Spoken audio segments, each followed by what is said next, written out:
10% ক্ষতি হয়, 900 টাকায় বিক্রয় করায় 10% ক্ষতি হয়, 5% লাভ করতে হলে পণ্যটি বিক্রয় করতে হবে কত টাকায় বিক্রয় করতে হবে, মানে 5% লাভে বিক্রয় মূল্য চাওয়া হয়েছে।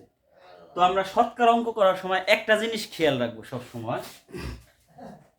তো শতকরা অঙ্কে 100%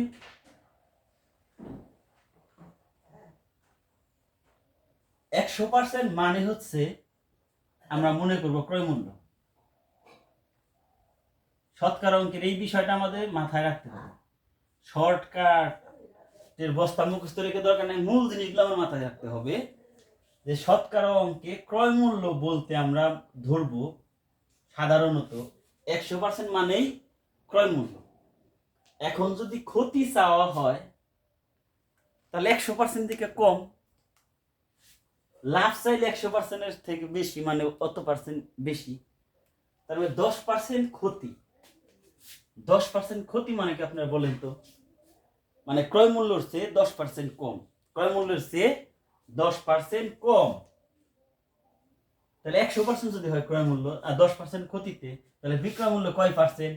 100 থেকে 10% বিয়োগ করলে 90%। খুব সাবধানে, 90%।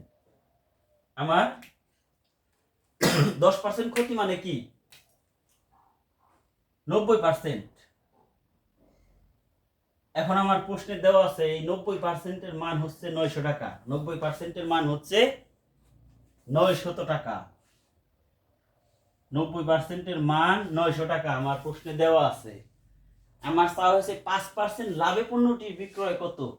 5% লাভে যেহেতু চাওয়া হয়েছে, তার মানে কি 100 সাথে 5 যোগ 100 সাথে 5 যোগ 105%-এর মান কত, এইটা বের করতে বলা হয়েছে। এই মৌলিক বিষয়টা আমরা জানবো। তাহলে 105%-এর মান কত হবে এইটা চাওয়া হয়েছে। তাহলে 1% সমান কত হতো? উপরে 900 ভাগ হলো 90, 105%, সুতরাং 105% সমান কত? তাহলে 900 গুণন 105 ভাগ হলো 90। তাহলে এটা যদি আমরা কাটতে পারি না, 90.900, 105-কে 10 দিয়ে গুণ করলে কত হবে? 1050। আমার উত্তর হচ্ছে 1050। Thanks for watching.